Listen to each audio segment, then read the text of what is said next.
Students say Trump quote on immigration is super racist, but are shocked when they discover comments were actually from Obama. So, Cabot Phillips, he went to go visit some college campuses. I imagine he's talking to a student when he says this. He said Donald Trump announced this past week that he would be urging ICE and other administration authorities to seek out people living here illegally that have broken the law to deport them. He also said, I have a quote here about the deportation of criminal illegal aliens. The quote is, "We are a nation of laws. Undocumented workers broke our laws, and I believe they must be held accountable, especially those who may be dangerous. That's why over the last 6 years, deportations of criminals are up 80%, and we're going to keep focusing on threats to our security." Here are some of the responses. I think that policy comes from a place of white nationalism. Donald Trump has embraced this rhetoric of racism and xenophobia that is not beneficial to our country at all. This administration has totally not done anything moral.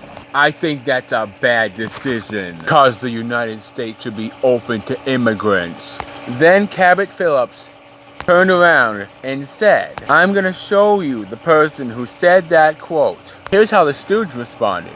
Quite surprising. I thought it was from Trump. I didn't expect it to be Obama. I don't know a ton about Obama's deportation, but I imagine they were a lot more humane than the ones currently going on. That last quote I just read, I don't know, I think I want to categorize that as softening the blowback or attempting to soften the blowback. I don't know a ton about Obama's deportation policy, but I imagine that they were a lot more